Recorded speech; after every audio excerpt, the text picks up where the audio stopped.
Sound effect, Tom Smith. Ah, yes, it's time for another Mortgages and BS show here on the Alive and Social Network. Tom Smith and BT here joining you once again. Good to have you on board, podcast friends. Hey, you know what? It's a hot day out there today. I think everybody should be sitting down. Well, of course, we're not live, but otherwise they should be sitting in a cool place listening to us. They should be. Our soothing voices. Put those earbuds in, put some headphones on, hang out, enjoy some chat, learn a little bit about the world of finance, homes, mortgages, and some great stories, too, along with our special guest, Jim Robinson. Good to have you here, JR. Good to be here. Thanks for the invitation. A real pleasure to have you here. Tommy, I'm thinking this is the first time on the Mortgages and BS show when we've got three veterans in the studio all at the same time. Wow. JR's a Marine Corps vet, you're a Navy vet, I'm an Air Force vet. We're just missing somebody from the Army. Let's start a war. Well, we could. Hell, the three of us could start a war at the size we are. Shit. Yeah.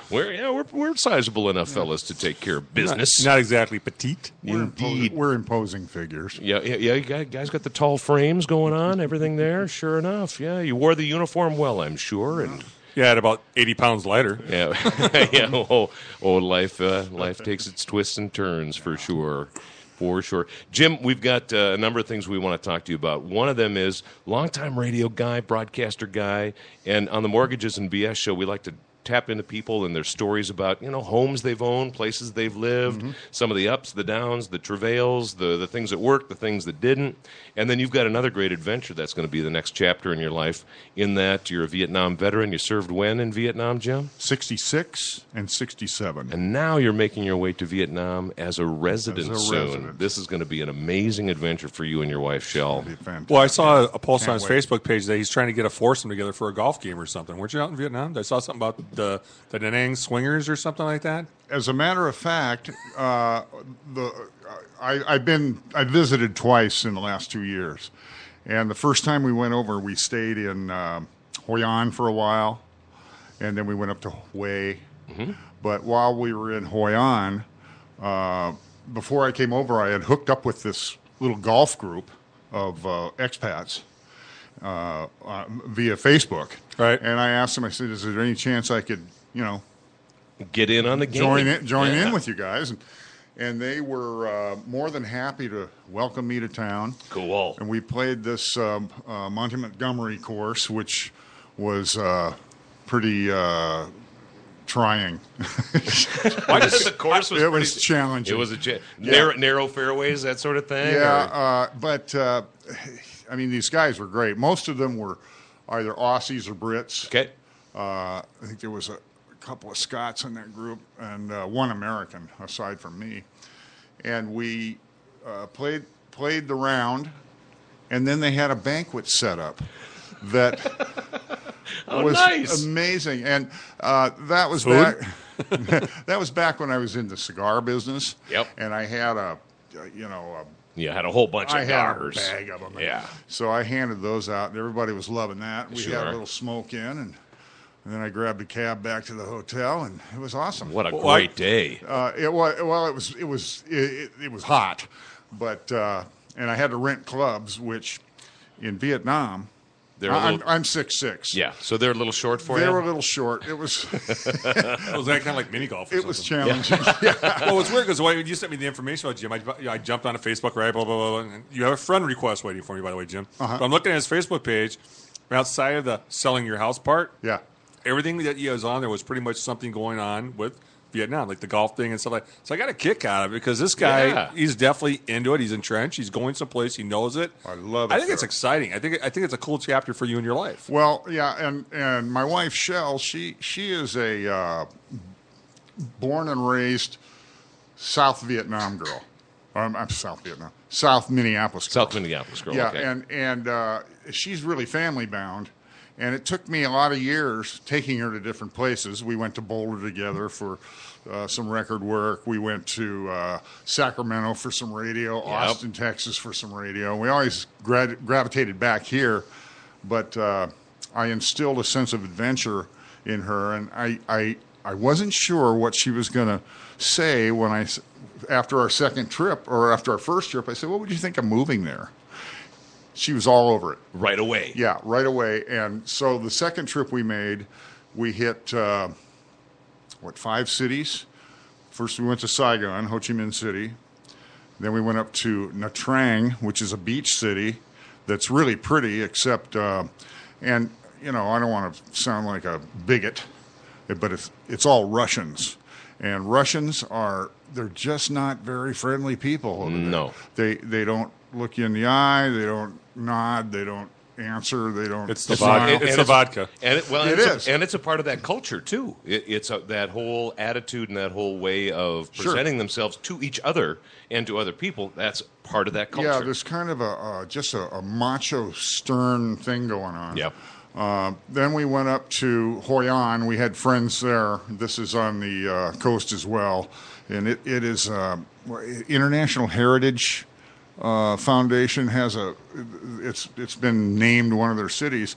Hoi An was never affected by any of the wars At all. of the whole history. For some reason, it was hands off because it was old school Vietnam. Just ancient customs. Everybody respected that Everybody part of its did, I guess, narrative. or yeah. or they, you know, I don't know. It's 25 kilometers from Da Nang, so it wasn't like it was. Yeah, it was right in the zone of where war was happening. It wasn't an isolated place, but anyway, we made some friends there in the hospitality business, so we visited them for a few days. Then we went to Da Nang and spent 3 nights there, and we just fell in love with it. It's just an incredibly beautiful city. Where are you going to make your home then? In what city are you planning Da to Nang. move to? In Da Nang. Yeah, Okay. that was the purpose of this last trip, was to decide where we wanted to live. Yeah. Hanoi reminded me a lot of Blade Runner. Oh, okay. Just Because sort of the modern futuristic. It's all, all business is done in literally alleyways. Sure. And everybody's working and cooking and hanging out, and you got scooters going. So the Blade Runner and on the ground, it not was- so much the modern futuristic part, where Right. they're It up was in- it was raining. That's the only place we hit any rain was Hanoi, and it just seemed really compressed. claustrophobic. Yeah. And so, but Da Nang. Listen, I saw a photo online of Da Nang in 1971. It was nothing but tin huts. Corrugated steel. And now? Now it is a booming metropolis Wow. they call it the Singapore of Vietnam because there's so much business going on there. Well, It's the country as a whole has to be totally different though than when you were there in 66, Oh, 67. yeah. Because the first trip, when we stayed in Hue, we took several day trips and hit all of my old battle sites. And nothing looks the same. I mean, Dong Ha was like a village, and now it's a bustling city. Wow. What kind of, when you go back there, and you've been back there, obviously, and you look at things and you travel there, what kind of memories resurrect? Does anything come back to you? And what kind of emotions, too? Yeah, it was.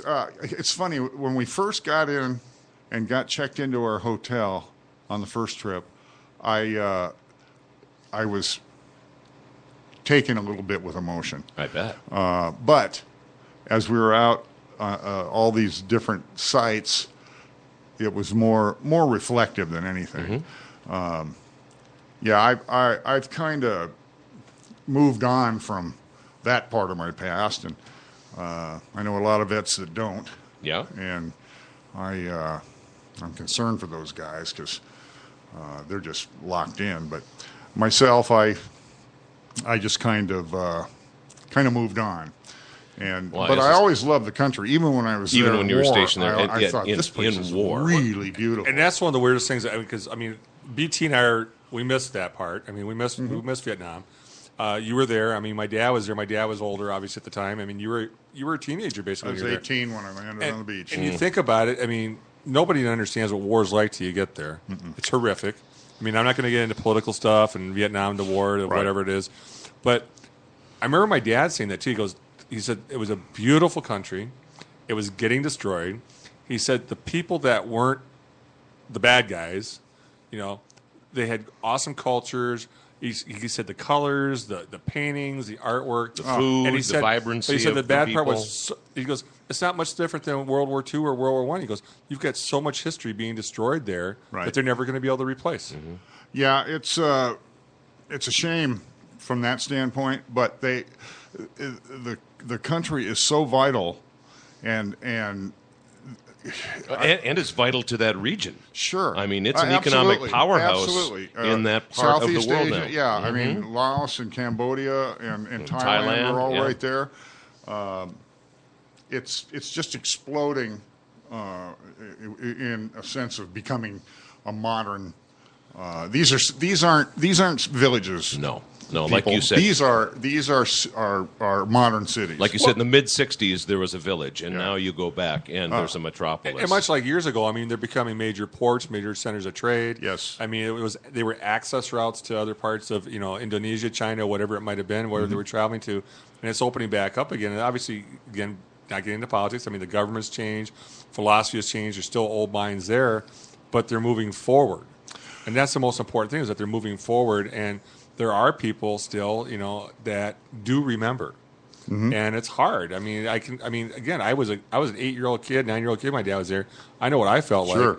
I mean, I can only imagine what it would have been like being there. Much like my mom when I used to talk to my mom about Germany. It's like a war around you. I mean, it's too hard to fathom. Hard to fathom. Yeah, sure is. And if the bullet wasn't going to get you, my dad used to say the cockroaches would.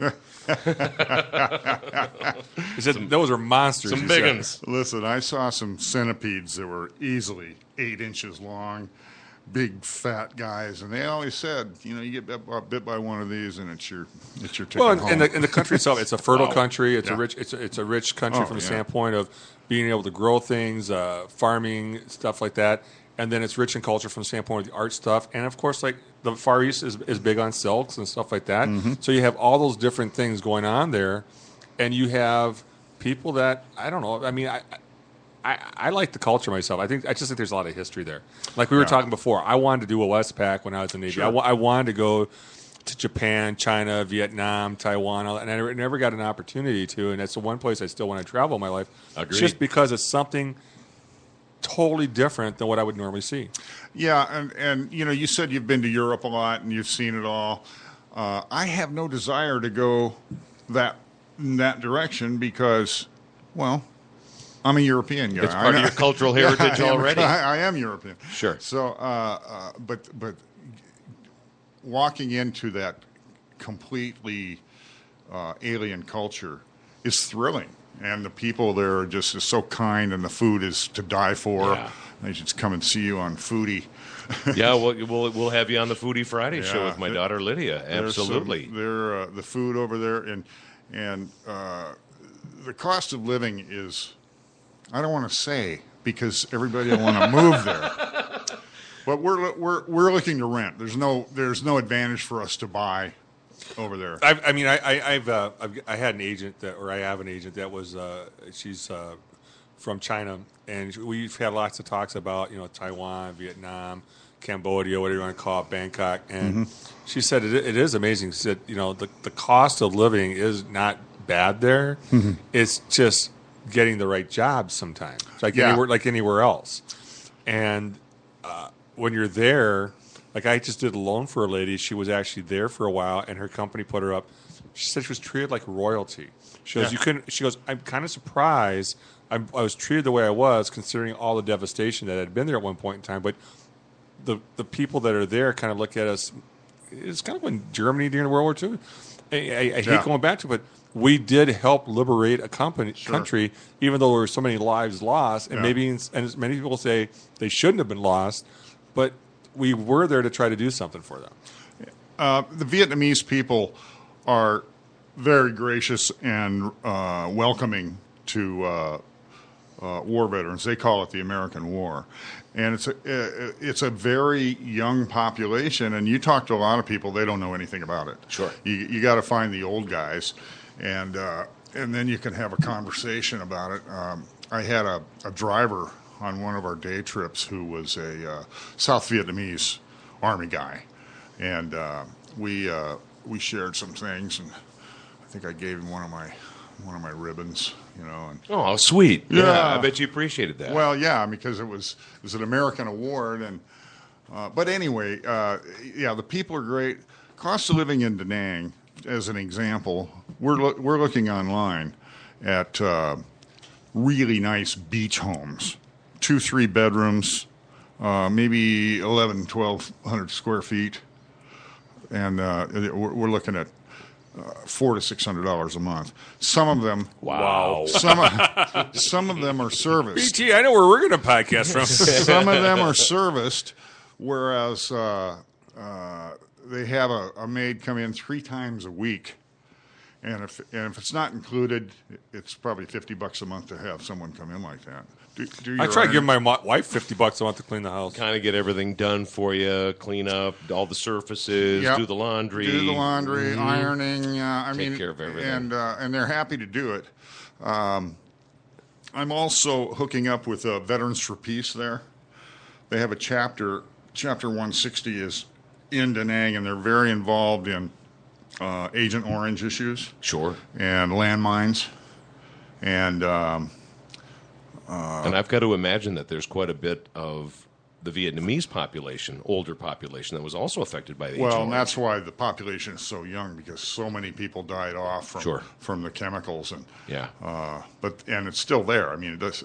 It's it's like It persists in the soil and what in were the we talking environment about? for a long time. Yeah, it's got a long Dioxin? half-life. We were talking about dioxin earlier. Mm-hmm. Yeah,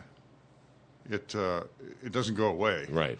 So, yeah, there are people still, a lot of birth defects and that kind of thing. But, Sure. But I wanted to hook up with this outfit to at least contribute something. Nice. I don't have to make a living because I've got enough retirement benefits to live like royalty there and actually save some money. So, what a plan. yeah, we hope to do a lot of traveling in the region. Yeah. Because travel is very cheap there. We were flying from these different cities this past spring, and Shell was on the phone with the airlines, and I said, what's it going to cost us to fly to Nha Trang? $74 each? No, both of us. Both of you. Yeah. Wow. Holy cow. How much? Yeah. Okay, now how much to Da Nang? $68. $68. Yeah, $100 from there to Hanoi. Well, it's like a puddle jumper, right? Remember? Well, puddle jumpers? actually, they're pretty good sized jets. They're not puddle jumpers, because the country is, what is it, 1,500 miles long? It is a long It's country. a big. Yeah. It's a big expanse. It's just narrow. Narrow, and, yeah. and making its way along the coastline Yeah. there. Now yeah. we haven't been into the Highlands yet, which is where it's really old school Vietnam. Yeah. It's villages and there's some abject poverty there. But I will say that the government is on the case. We visited a fishing village, which was really old, and these people were hard-working people, and they go out every night at 2 a.m. and come back in and try to sell their fish. They're not making much money, but the government comes in once a year, does an assessment, and issues a check to the whole village. Wow. So kind of takes care of people there in that way. And it's interesting, too, in those sort of social environments that everybody has a purpose. All of the members of the family have a purpose. Yes. Grandma and Grandpa are still out Families there helping a out. big deal. Grandma's helping raise the little babies. Grandpa's out there on the fishing boat as well because he can, because he wants to have a reason to wake up in the morning, and that's a big part of the narrative that comes into that culture and into that family. Have you guys, I want to take a quick sidestep here from Vietnam, and I also want to get into some of the moves that you've made over the years, traveling around and, what homes meant to you and things like that. I want to take a quick sidestep because we're going to dive into a little bit of, so you want to buy a home. We're going to do that. Yeah, sounds good. But I want to ask you this question. Have you seen the pictures, either online, newspaper, or have you been downtown to see the huge Bob Dylan mural that's being painted just off Hennepin Avenue? Oh, just a fantastic piece of artwork. I'm just going to guess at the numbers, but 150 feet wide, 80 feet tall, beautiful colors. I mean, just a very, very lovely downtown muralscape that's happening. It's being created right now. One of the posts that I saw, and I'm a Facebook friend with her, she does a show here on the Alive and Social Network, Joan Vorderbruggen, and she does a show called Joan of Arc. It's a weekly Joan of Art, not not Joan of Arc, Joan of Art, weekly podcast. She rides brings naked people on a in. paintbrush. She talks to people and brings her perspective on art. She works for Hennepin Theater Trust, and they're the ones that are spearheading this effort. okay. I thought this was super cool because not only is the project really neat, honoring, of course, one of Minnesota's great artists. Sure. Exactly. But she mentioned that she's got some pictures, and I saw on the Facebook post that monarch butterflies have been visiting the site. They're so attracted by the colors, they look like colorful flowers. And so monarchs have been down there just trying to find, hey, look, they're visual creatures that way. Now, if only we could have some milkweed planted down there so they could actually get something to eat. But isn't that cool? And people are actually seeing the monarchs, on the looking out 10th floor windows at nearby. From nearby businesses and office towers and stuff like that. So I would imagine she's going to share a lot of stories about that on Joan of Art.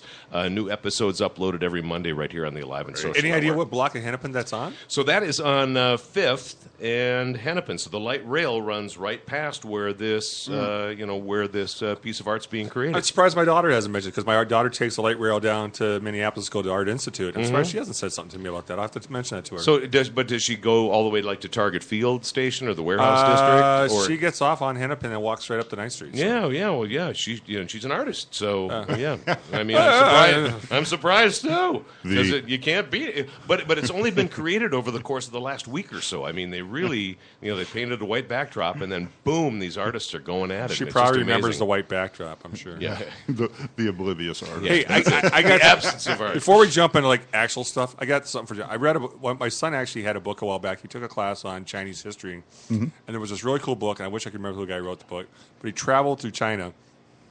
And I bring this up because of what you're saying. He traveled through China. He talks about his travels through China, what he saw, what the people were like, the history he encountered, all that kind of stuff.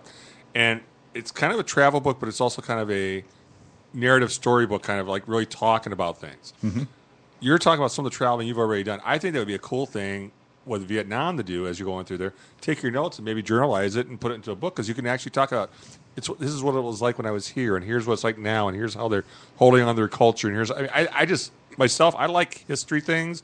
I don't want to read a book that says go to this, see this. I want to know the feelings behind it. Well, and I'm with you, Tom, in this regard. I like that first person perspective. Where you learn the voice of the person that is writing for you or communicating these thoughts to you, and so you get ensconced in who they are, and then what are they telling you, and what are they experiencing? Because then you experience their emotions. Kind of like the book I'm reading on cheese factories in Wisconsin. Is that written from a first-person perspective? I stopped around picking up some different cheese curds, different places. There you go. But no, I'm dead serious. I'm dead serious. I mean, because we've had understand. some conversation, and I think that'd be awesome. I mean, that's just me. What do I know? I think it would be great. What do I know? I'm a mortgage guy, right? That really would be some entertaining reading.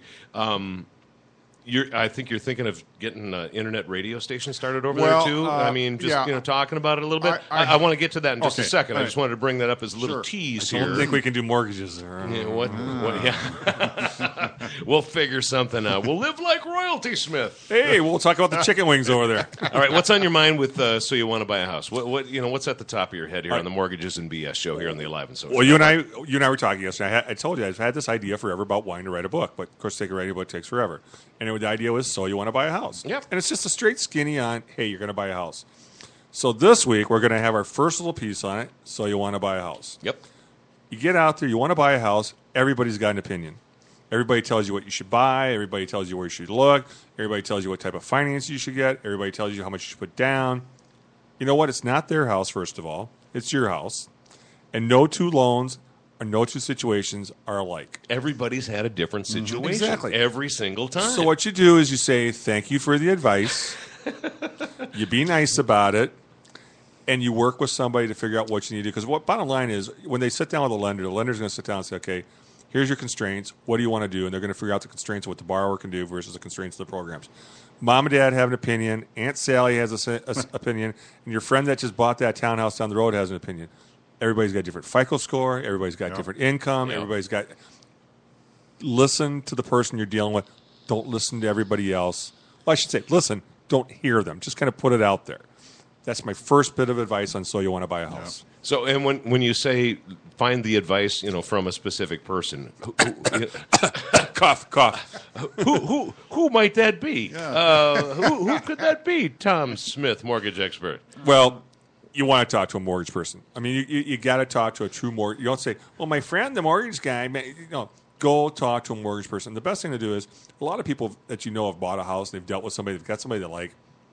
it's good to listen to them, but sometimes it's even better to listen to the realtor you're dealing with, because the realtor usually has a relationship with that lender, and they have a relationship together, and the transaction is going to work a certain way. I just saw a situation recently where I was actually going to do the loan. All of a sudden, the borrower found out that Aunt Sally does mortgages. Huh. So Aunt Sally jumps in. 2 weeks later, they're calling me back up because Aunt Sally can't do what's supposed to be done. Oh, and I you had it all set to go. teed up, ready to go. And I mean, those things happen. Okay, I'm not going to say it happens all the time, but you got to deal with. I used to say this on the radio all the time. Deal with somebody you feel comfortable with. Yeah, exactly. Deal with somebody that you really think knows what's going on and has your best interest in mind. I mean, let's face it. We want to make money, so we want to get you into the house. But again, you've got to go with you and just. It's your deal. Kind of like when you decide to get married. You're going to listen to mom and dad about that person you're going to marry, but you're going to marry them because you love them. That's right. Okay?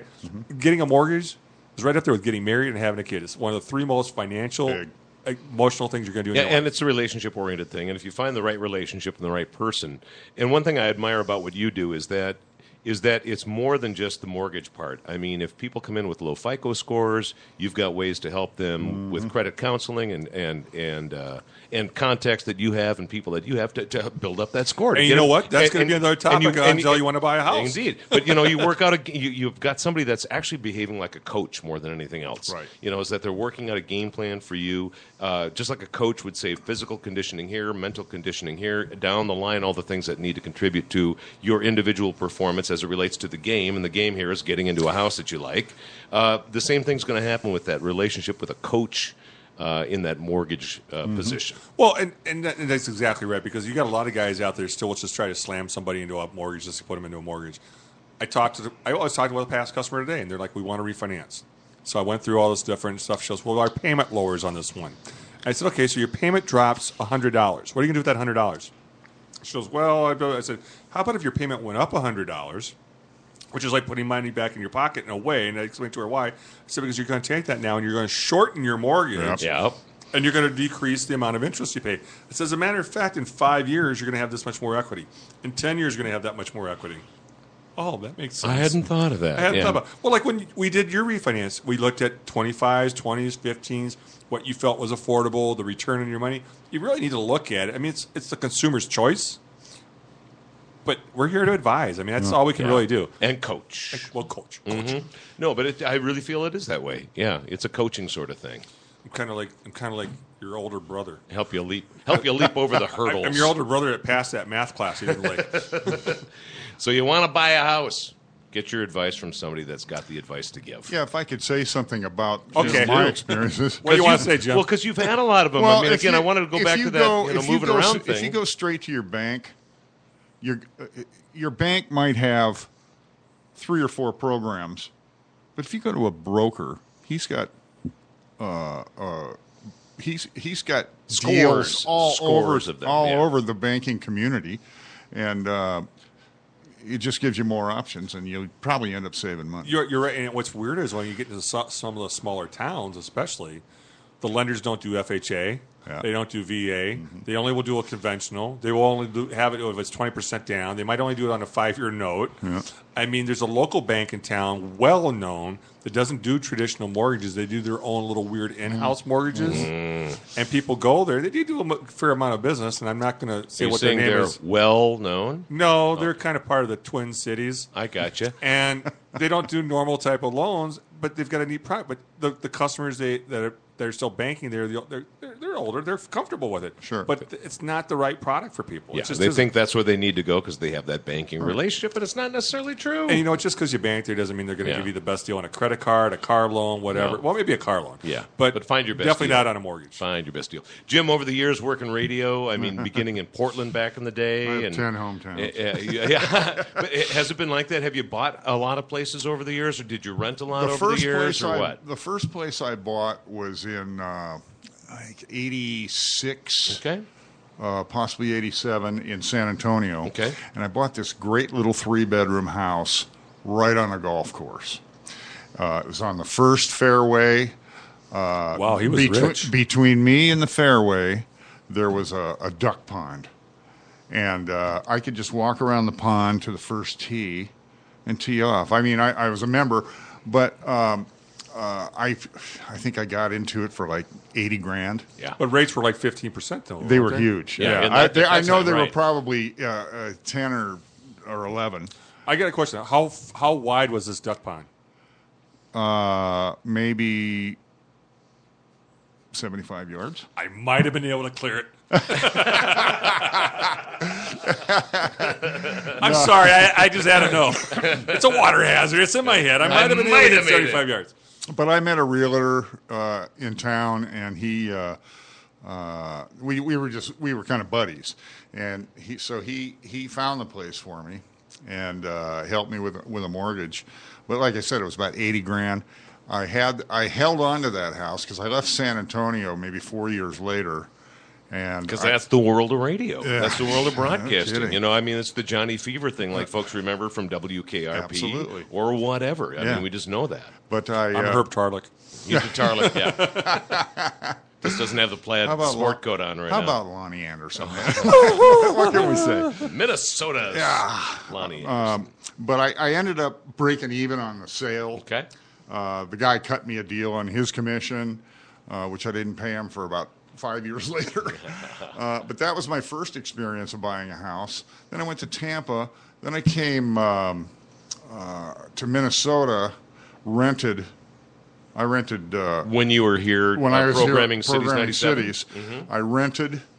For some reason, I got into high rises. First one I lived in was in Seattle. It was 8 blocks from the Pike Place Market, but That's an awesome market, by the way. Yeah. But Nice but proximity. high rises, I've always liked that kind of living because there's no maintenance. I mean, you just pay the fees And then you got your space. sure.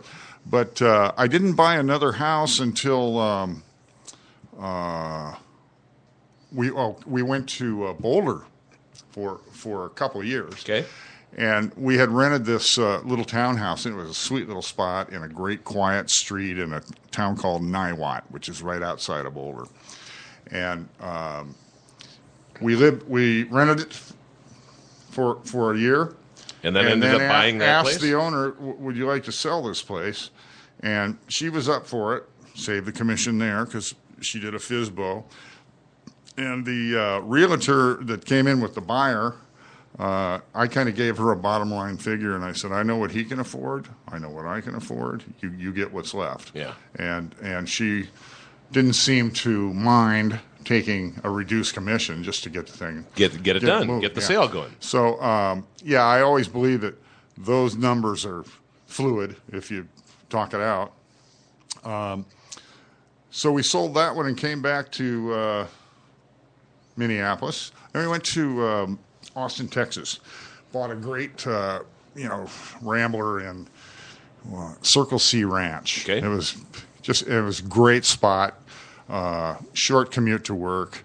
We really loved that house, and 3 years later, I got laid off. I got No, laid off. no, just to jump in, Austin's a beautiful city. I mean, I think it's awesome. I mean, I've been there a couple times myself, and if I remember correctly, Austin's where if you go down by the waterways and stuff, the bats come out underneath the bridges and all that kind of stuff. There is a bridge that has like 1 million bats Yep. living under it, and every evening, now see, you can go to the Four Seasons and eat out on their patio that's along the river, and at dusk, they all just come streaming out, and it's like this long stream. It looks like the locusts coming Yeah, in. or there's the pe- passenger yeah, pigeons And there's back in people the down day, there yeah. selling peanuts and popcorn. Sure. Why aren't they selling beer? Exactly.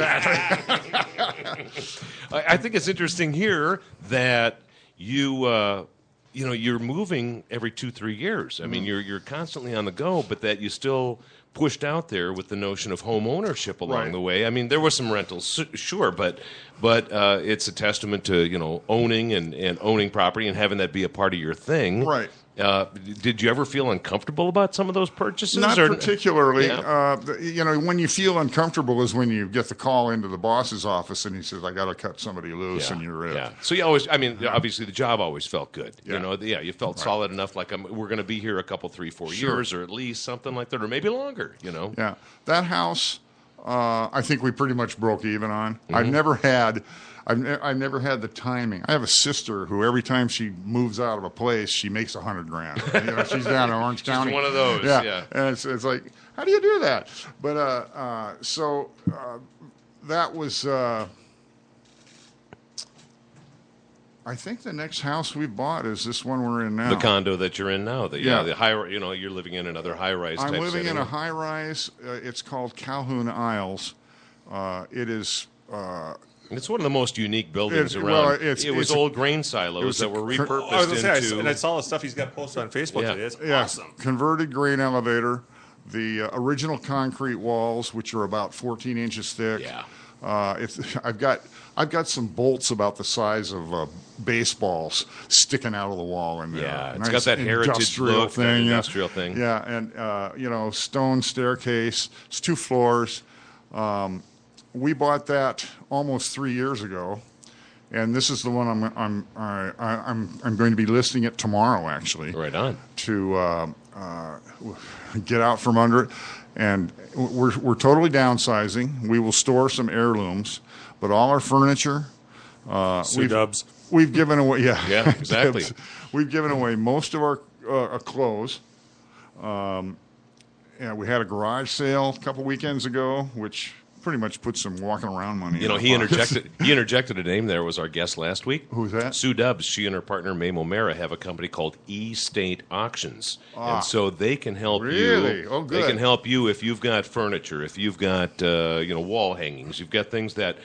It's not the heirloom stuff that you want to hold on to. Right. You just, you don't want to store it either. No. It's an auction company, and that's what they do is they come into estates like you, and especially folks that are downsizing, and then they work with you directly to help you move We're trying to your get her stuff some out. business right here, aren't we? Yeah, well, but but it's a great company. No, it I is. mean, It is yeah. a cool concept. Yeah, I'll get a card from you, and I will definitely look them up because I'm dreading that part of it. It's like, Well, and that's what they do is that they take that burden off of you, so that they actually handle the burden part, and then you can just do what you need to do, which is move on to this next phase in your life and plan for Da Nang Yep. and that beautiful beach community 25 miles away, and all the things that are going to happen for you there. So that's like anybody who's downsizing.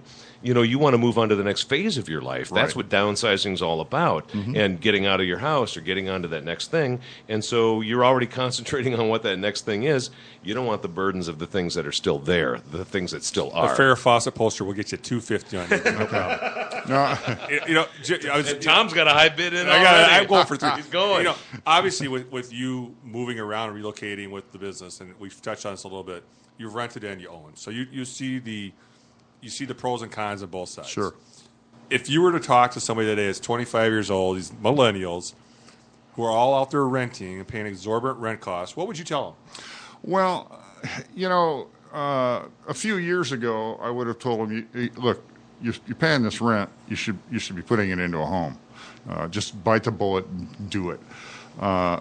However, with the market as weird as it's been, I mean, here in 2008, I don't know. I think I dropped 20%. I've got another townhouse Another in property. Eden Prairie that's a rental, but I got underwater on it. So the best thing I could do is hold on to it and rent it out. But what happened? We were living in that place, and Shell had gone to work for her new company. Alaris. Alaris. We'll see it. Mortgage. Nobody knows who it is. Okay, Alaris Mortgage, and she's rooting around there, and I'm starting to get notices from the VA. The VA made me such a deal that I could not afford to not buy this condo in Calhoun Isles. Zero down. 0.0 everything. The only thing I paid for was a $250 inspection. Wow. That was it. That was all I put out of pocket to get into this place, and it's an awesome place. I mean, it is unique. The location couldn't be better. I mean, you've got that bike trail right there. You're just on the fringe of Uptown, so you're not in the thick of Uptown. Absolutely. Once Highway 100's all done, you're just a couple of miles away from accessing that. Yeah, it really is. And you touched on the VA loan. I mean, we're all vets. I mean, I've used my VA. A VA Yep, me loan too. is awesome. I mean, you're talking. It's a little different than it used to be, but you're going in zero down. You can have the seller pay your costs. You can basically get in for basically nothing. I've had a couple VA loans where they actually got their earnest money check back after closing. Yeah, and it's a great product. And there's a lot of guys out there. I mean, they're millennials. They serve. They don't know what they're Men gonna and get. women both. I might Men add. and women. But you're Absolutely. right. I mean, they've got this part out there. But what you were getting to is with values coming down and money being so cheap. Why are these kids wasting their money on rent that's going up? That's only going up at this point. I mean, the rental prices have gone up. Everybody I've been talking to said the rent went up 15-20% this year. Yep. Why would you want to pay that? I just don't get it. Gain the equity. you Well, know. there's fear of commitment. No, that's very true. I mean, it's Buying a house. Hey, let me put it this way: buying a house is going to be a lot less fear on commitment than getting married or having a kid. true. I But mean, still, at least if you get rid of a property, you don't have any. it's a real thing. Yeah, it's like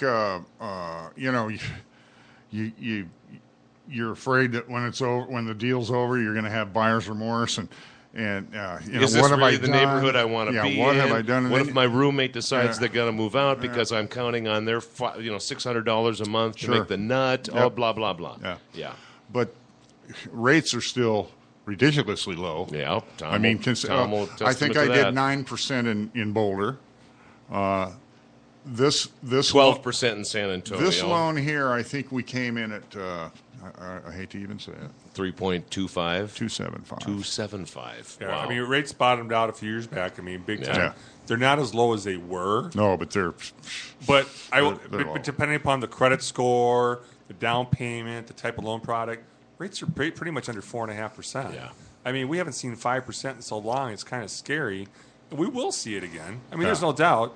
But 5% is a good rate. oh my, in the scheme of things. anything under 8 is awesome. And Yes. I mean, I've done this almost 30 years. To me, anything under, we used to say under 8 is great, under 7 is heaven.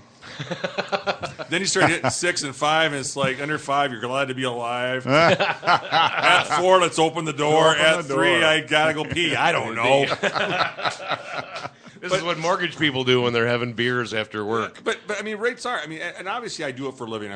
I'm actually very passionate about what I do. I mean, we do provide a service, and I believe in what we do, and I'm a very ethical person.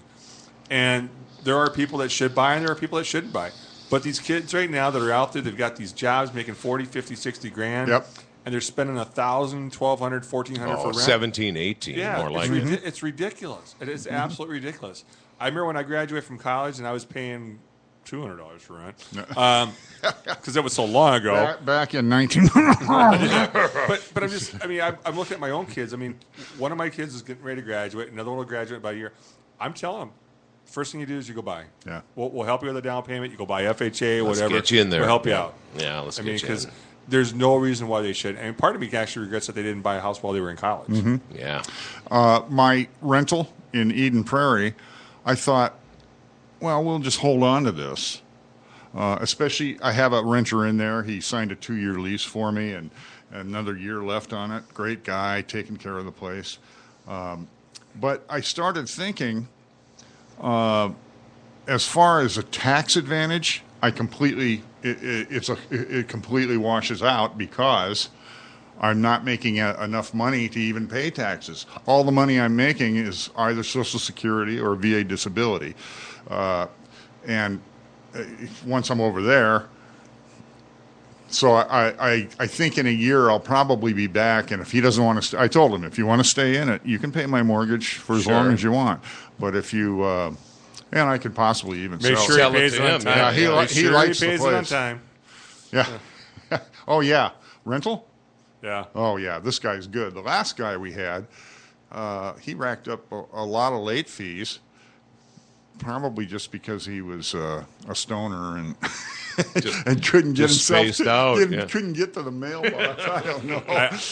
My most recent find rental, it. my most recent rental story I heard from somebody was they had a rental property, and the people that were in there for some reason they weren't checking on it, had 45 cats, Oh man. and there was so much damage to the place they had to let the property go. They could not afford Literally it. had to let it go. Yeah, yep. That's just a sad So story. if you have a rental property, make sure you you're all check over up that. on that. Yeah. Gentlemen, it's time for us to wrap up the show. Already? Already. It's time Okay. to wrap up the show. Well, can I say one more thing about... Please, that's about, why I wanted to... We're doing a FSBO. That's a for sale by owner, if you're not familiar with the term. On our condo in I Calhoun can make some really Isles. nice sheets for you for that property. Yeah. Well, We might have worked a little something out. Something. But we're listing it tomorrow through a company called I knew I'd forget this. Home, help me.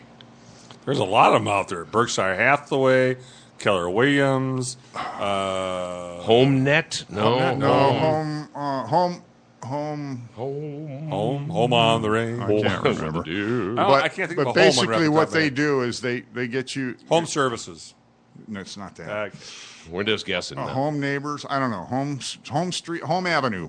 Home Avenue. Home Avenue. All right. And what they do is they get you listed on MLS, which is the primary source that anybody's going to be looking for a home.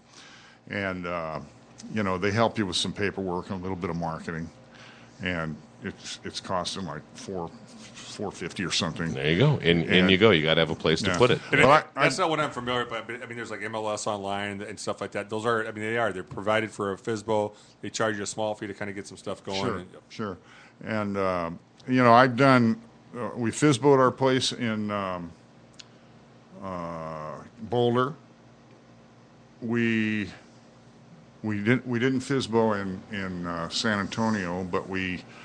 You worked with This the is old great. realtor. This place in Eden Prairie, Shelley was driving by one day, and the guy's got a sign out in front for sale, and he's out there doing some work on the place, and she went up to him and said, "You selling this place? Is it listed?" He says, "No, I'm not. I don't think I'm going to list it." We did a double FSBO with him and ended up paying no commissions. Cool. And I'm not trying to put real estate people out of business because they provide a service. Yeah, but if you can get a deal done on your own, yeah, sure. but with our experience in the business, we find that it's not that big of a deal to work out to a pull deal it between yourself. two parties, Absolutely. right? Well, and based on the times we talk, I mean, the market's got a lot to do with it too, and Yeah. the location of the location. Sure. And a FSBO sometimes can be very simple to do, and sometimes it can be a lot of work. You guys have been very fortunate, and I got to commend you for it too. Well, what makes it work in this modern era? Having a coach, like we were There talking you about go. earlier. Just having a coach, Yeah. that's going to help you work your way through it. There you go. This one's a little tricky because there's 3 deeds, 3 titles, because we have 2 underground parking places, and they are separate. Deeds, Separate separate properties. titles. Wow, of course, sure. Different little chunks of property. That's right. Within the That's property. a Yeah. little different. Yeah. Yeah. So Well, what you do is you sell the main property for whatever, and then you sell the bottom ones for $1 a piece or something like that. Well, yeah. I mean, it's they're all. But still, you have- they're all I'm not a included. realtor, but I play one on TV. You have to go, but you still have to go through the hoops on 3 properties. Is what you got to do. Well, right. yeah, but I mean, there's probably only 4 or 5 inches more paperwork. but per parking but spot. yeah, it's relatively simple. But this is a twist we haven't really dealt with yet. Yeah. What do you think? This is New York or what? Yeah, that's really. It sounds like that, doesn't Oh, it? man. Are you guys a co-op then too, or no? No, it's condos. I don't want to say anything about the fees because they're stupid. They're stupid fees. Well, I mean, the one thing about condos is, I mean, when you get the fees, I mean, they're paying for, except for your walls in part. Mm-hmm. I mean, you've got insurance to pay for the structure. You don't have to pay insurance for the content, but Right. you got that. Covers your garbage fees, your water fees, Yep. this fee. I mean, it does add up. And then, of course, there's the convenience fee of having a condo. Yeah. Then there's the fee that they clean the hallway for you. Yeah. Then there's the fee that they do because they clean the elevator for you. I think there's a fee to process the fees too. Yeah. Well, Yeah. There's that one. and there's the fee to pay the processor of the processing of the fees. There you go. Yeah. Layers add I don't up. know. I mean, everybody's got to make a buck. I get it. I mean, I'm never going to rip on that. It's just that, let's face it, in our society, we've become so cynical about some of this stuff. It's crazy, and I'm in the business, and I get cynical about it myself. But you know what? Everybody's got to make money. You're paying for something that's a service being provided to you. If you disagree with the cost of the service, you don't have to buy the property either. That's right. You can move on to something Yeah, else. and if the deal goes down and everybody's happy, that's all that matters. That's all- That's yep, all yep. that matters. And you like the property. You love the property. Love it. Oh, yeah. So it's going to be a good sell buy that for somebody thing. I else. visited Jim and Shell's place. It is I'm gonna- quite a place. Yeah, Yeah, we it's pretty amazing. that downstairs bathroom. We just last month. Finished it all out? remodeled that. So the whole barn So you have indoor plumbing. well, I hear I hear banjo music. banjo. What? I hear it in the background. But you do not have BT's Shangri-La backyard. No, well, it's true. It's true. Not everybody can have that. I mean, you go to BT's, you got the nymphs out there. And Oh, he everything, has you know, nymphs? Oh, yeah. I got nymphs. Yeah. I'm going to see my urologist about it next Do you have week. fountains? He's got some fairies. He's got some fairies out. Waterfalls. Some I got the fairies. swimming pond. What was oh, it? yeah. What You was get it a on bag of fairy dust. What was it on Modern Family? The Wow Factor. It's got wow factor. It's got wow. It's got that. All right, boys, we got to go. Where are We we got to going? wrap this rascal up. Where are we going? Let me hear it for it. We got to wrap it up. We got to Wrap wrap it it up. up. We got to Wrap wrap it. it up. Jim Robinson, a real pleasure having you here sharing Thank stories. you for the invitation. Yeah, you Jim, bet. pleasure meeting you. Yeah, Dead serious. It's going to be a cool adventure for you and your wife coming up in Vietnam, and that's just like right around the corner. Best of luck on selling the property and just kind of moving forward. I mean, moving to the next chapter. They say when everything's gone, it's like the greatest relief you'll ever experience. When you've gotten rid of all your stuff. Cleaned it out. The Yeah. stuff. Man, you carry that around on your back.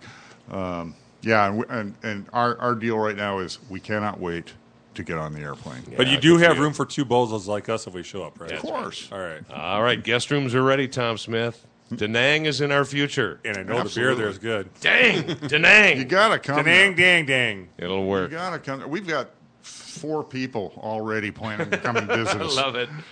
That's great.